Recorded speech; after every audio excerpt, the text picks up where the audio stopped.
Coach, how would you just describe the maturity of this team and the way it carries itself in these big games, and how much does Brett have to do with that? I think all five of these guys are a huge part of it.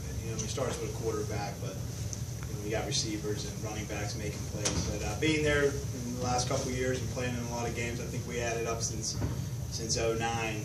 We've played 25 extra football games, and it shows. It shows on a night like this. We were in that situation in the state title game last year, so these guys have been through a lot of adversity in adverse times, and they know how to hang together. How big was the 87-yarder? I mean, they got your pin back. Just a tremendous individual effort. Quarterback got it to him, and the young man made a tremendous play. And he shook two kids and opened up the game a little bit there. So just a tremendous effort by him. Mike said that was the absolute turning point. Do you agree? I think so. We knew coming out of halftime. He said if we could score and get a stop, we felt that we'd be in control of the game and get pinned on the 3-yard line. And for that young man, one quarterback to make a tremendous throw, and then for that young man to make a tremendous individual effort was phenomenal.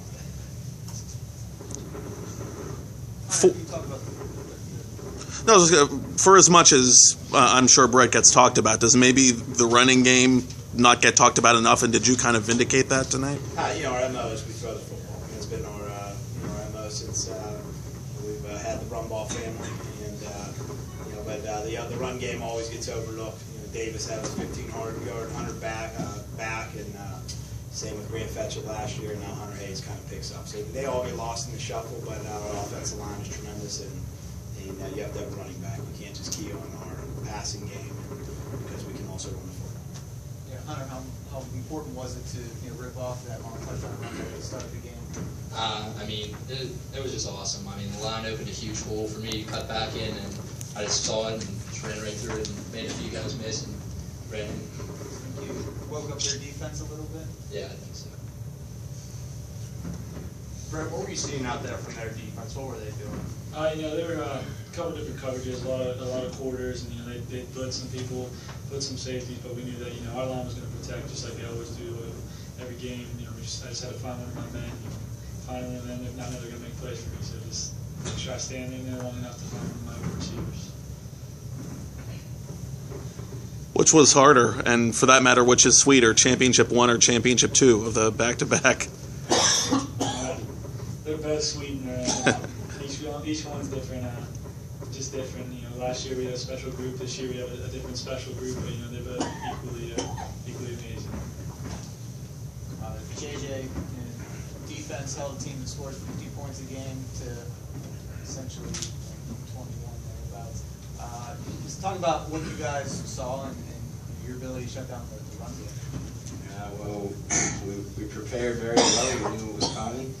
We knew what we could do. We knew what we were capable of. We had a couple of goal line stands last year. We knew that we could do it again, and we just were physical. We got at it. Just wanted to hit them. How about making them one-dimensional? Was it easy knowing, okay, they're basically going to run the ball every time on us? Yeah, we took it away. We knew they couldn't do anything else. That's what we had to do. Bro, what were your thoughts coming in about the Quips? They're defensively and the secondary, pretty impressive secondary coming in. What were your thoughts coming in the face of them? Were you just another team? Did you face it that way? Every team's just another team to us. I knew they were good. I knew they were going to be faster and more physical than anybody else we played, but that doesn't mean that we can't play right with them. And it just showed, we just have that mindset that come in as an offense, we can't be stopped, and it shows when we execute the way we do. Are there any more run balls?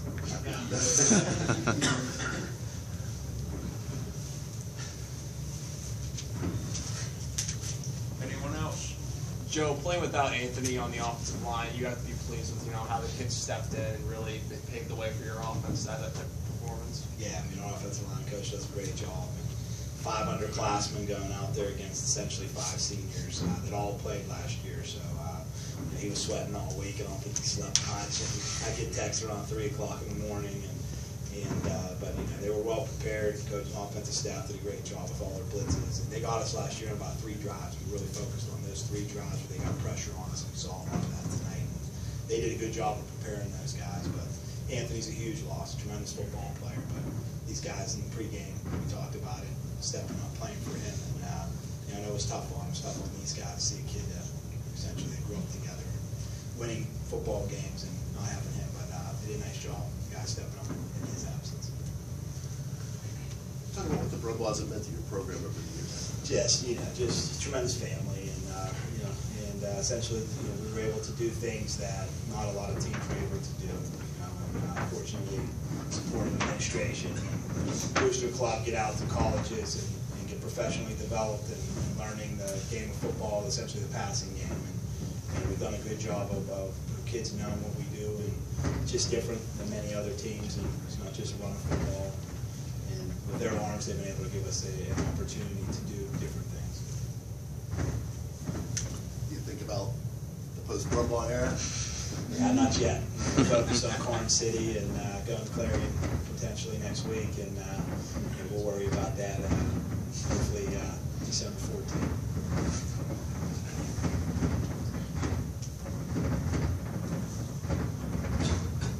Last call.